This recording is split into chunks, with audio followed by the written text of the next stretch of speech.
Chapter 8, Akshar Brahma Yog, the Yoga of the Eternal God. In this chapter, Sri Krishna briefly describes several significant concepts and terms that the Upanishads expound in detail. He also explains what decides the destination of the soul after death. He says that if we remember God at the time of death, we can definitely attain Him. Therefore, alongside doing our daily works, we must always practice thinking of God.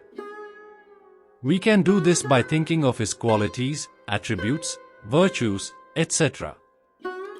A persistent yogic meditation upon God by chanting His names is also a good practice. Through exclusive devotion, when our mind is perfectly absorbed in Him, we will elevate from the material dimension to the spiritual realm. Sri Krishna then talks about the various abodes in the material realm and the cycle of creation. He further explains how the multitudes of beings manifest on these abodes, and at the time of dissolution, everything absorbs back into Him. However, the divine abode of God is untouched by this cycle of creation and dissolution. Those who progress on the path of light finally reach the divine abode and never return to the material world. Whereas those fallen souls who tread the path of darkness endlessly keep transmigrating in the cycle of birth, old age, sickness, and death. Arjun said, "O Supreme Lord, what is Brahman, absolute reality? What is Adhyatma, the individual soul, and what is Karma?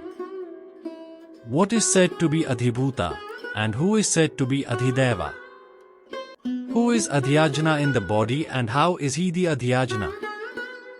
O Krishna, how are you to be known at the time of death by those of steadfast mind?" The Lord said, "The supreme indestructible entity is called Brahman. One's own self is called Adhyatma. Actions pertaining to the material personality of living beings and its development are called karma or fruitive activities.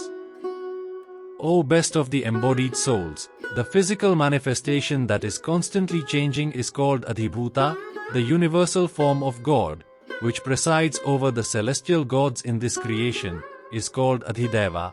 I, who dwell in the heart of every living being, am called Adhiyajna, or the Lord of all sacrifices. Those who relinquish the body while remembering me at the moment of death will come to me.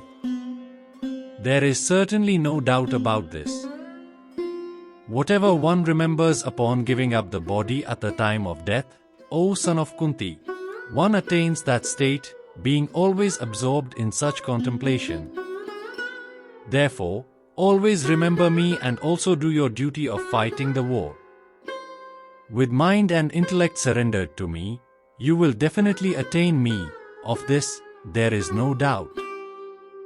With practice, O Parth, when you constantly engage the mind in remembering me, the Supreme Divine Personality, without deviating, you will certainly attain me. God is omniscient, the most ancient one, the controller, subtler than the subtlest, the support of all, and the possessor of an inconceivable divine form. He is brighter than the sun, and beyond all darkness of ignorance.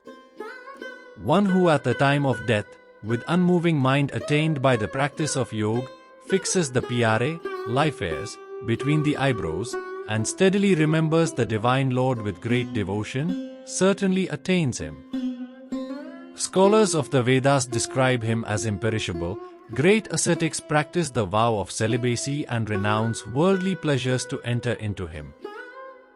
I shall now explain to you briefly the path to that goal. Restraining all the gates of the body and fixing the mind in the heart region, and then drawing the life breath to the head, one should get established in steadfast yogic concentration.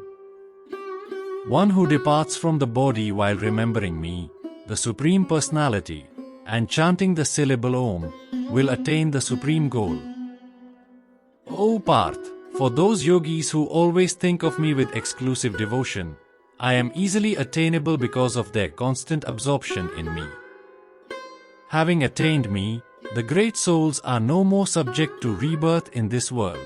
which is transient and full of misery, because they have attained the highest perfection. In all the worlds of this material creation, up to the highest abode of Brahma, you will be subject to rebirth, O Arjun. But on attaining my abode, O son of Kunti, there is no further rebirth. One day of Brahma, Kalp, lasts 1,000 cycles of the 4 ages, Mahayug, and his night also extends for the same span of time. The wise who know this understand the reality about day and night. At the advent of Brahma's day, all living beings emanate from the unmanifest source. And at the fall of his night, all embodied beings again merge into their unmanifest source. Multitudes of beings repeatedly take birth with the advent of Brahma's day and are reabsorbed on the arrival of the cosmic night to manifest again automatically on the advent of the next cosmic day. Transcendental to this manifest and unmanifest creation, there is yet another unmanifest eternal dimension. That realm does not cease even when all others do. That unmanifest dimension is the supreme goal, and upon reaching it, one never returns to this mortal world. That is my supreme abode. The Supreme Divine Personality is greater than all that exists. Although He is all-pervading and all living beings are situated in Him, I shall now describe to you the different paths of passing away from this world, O best of the Bharatas, one of which leads to liberation and the other leads to rebirth.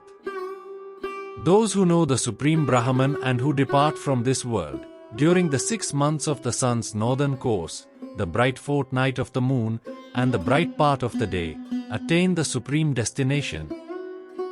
The practitioners of Vedic rituals, who pass away during the 6 months of the sun's southern course, the dark fortnight of the moon, the time of smoke, the night, attain the celestial abodes. After enjoying celestial pleasures, they again return to the earth. These two, bright and dark paths, always exist in this world. The way of light leads to liberation and the way of darkness leads to rebirth.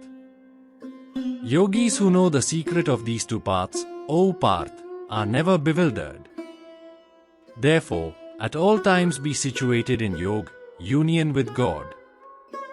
The yogis, who know this secret, gain merit far beyond the fruits of Vedic rituals, the study of the Vedas, performance of sacrifices, austerities, and charities.